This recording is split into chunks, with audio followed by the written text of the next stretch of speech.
तो जी क्लाइंट को फेशियल्स में बैक मसाज किस तरह से देना चाहिए। अगर हमारे पास कोई बेड की सहूलत नहीं है और चेयर्स है तो हम क्लाइंट को बिठाकर जब हमने उनके फेस पे मास्क अप्लाई किया उस तरह से बिठा के थोड़ा थोड़ा सा एक्स्ट्रा पैम्पर कर सकते हैं। ठीक है, अगर क्लाइंट हमारे पास आता है और वो कहता है मुझे 1000 रुपीज़ में, 1200 रुपीज़ में, 1500 रुपीज़ वाला कोई भी अच्छा सा फेशियल चाहिए, तो हमें चाहिए कि हम उन्हें तकरीबन 3 से 4 मिनट तक इस तरह से या 5 मिनट तक इस तरह से बैक पर मसाज कर दे बहुत ही अच्छे प्रेशर के साथ। इससे क्या होता है कि फेस तो फेशियल के स्टेप से मसाज से रिलैक्स हो जाता है, और जब बॉडी रिलैक्स होती है ना इस तरह के मसाज से, तो फिर हमारे फेस पे एक्स्ट्रा ग्लो आ जाता है। और जो क्लाइंट हमें 1000-1500 रुपये दे जाता है तो उफ बल्ले बल्ले क्या बात है उसकी, फिर वो मज़ा ही आ जाता है क्लाइंट को देने में भी और हमें लेने में भी। अच्छा जी, आप पूरे बैक साइड पर मतलब जो नेक और शोल्डर वाला पार्ट है उस पर इसी तरह से पूरे प्रोडक्ट को अप्लाई कर दोगे, और उसके बाद वेट हाथों से आप अच्छी तरह से अपने अंगूठे की मदद से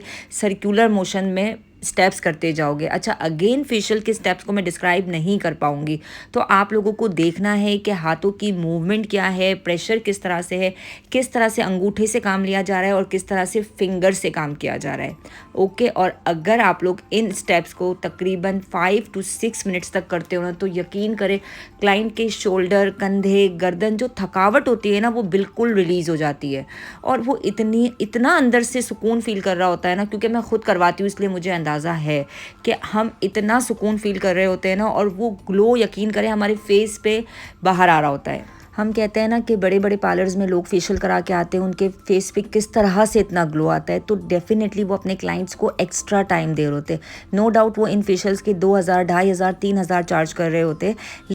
तो हम भी 1200-1500 रुपये वाले फेशियल्स में या 2000-2500 के फेशियल्स में इस तरह तो कर ही सकते हैं। जब हम 1200-1500 में भी अच्छी सर्विसेज देंगे ना, तो क्लाइंट हमसे महंगा फेशियल भी कराएगा। ठीक है, अच्छा इसके बाद जब मैंने नेक पर मसाज कर लिया था, तो इसके बाद ये हेयर पर कर रहे हैं। ठीक है, आप लोग चाहो ना तो इस पर ऑयल लगा के भी मसाज कर सकते हो, लेकिन उसके वो एक्स्ट्रा एक ट्रीटमेंट होता है, ऑयल मसाज ट्रीटमेंट होता है। लेकिन फेशियल्स में जब भी हम बालों पे या सर पे मसाज कर रहे होते हैं ना, तो ऑयल नहीं लगाते। चले, मैं ऑयल मसाज की एक वीडियो अलग बना दूंगी, अलग अलग तरह से जो हम लोग करते हैं। ठीक है, अच्छा अच्छी तरह से इस तरह से बालों को फोल्ड करके थोड़ा सा स्ट्रेच करना है, और फिर जो कंधे, ये जो गर्दन और है ना हमारा गर्दन वाला पार्ट है ना, यहाँ पर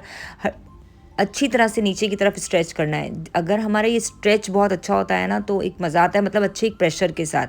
ठीक है, इसके सारी फिंगर्स को बालों के अंदर डालकर बहुत अच्छी तरह से अंदर मूवमेंट करनी है। उस मूवमेंट के साथ प्रेशर भी होना चाहिए, सिर्फ मूवमेंट नहीं होनी चाहिए, प्रेशर भी होना चाहिए। अब आप लोग मेरे पास फिजिकली तो सीख नहीं रहे हो, अगर फिजिकली होते तो मैं डेफिनेटली करके बताती कि किस तरह होता है, लेकिन अब ऑनलाइन में मैं इसी तरह आप लोग को समझा सकती हूँ। लेकिन आप लोगों को हाथों को अंदर मूवमेंट के साथ साथ आप लोगों को प्रेशर भी देना है, ताकि क्लाइंट को सुकून मिले। ठीक है, अच्छा अब अगेन थोड़ा सा मसाज गर्दन पे करोगे, कुछ 1-1.5 मिनट का या कुछ सेकंड्स का, और बस अपने इस मसाज वाले स्टेप को एंड करोगे,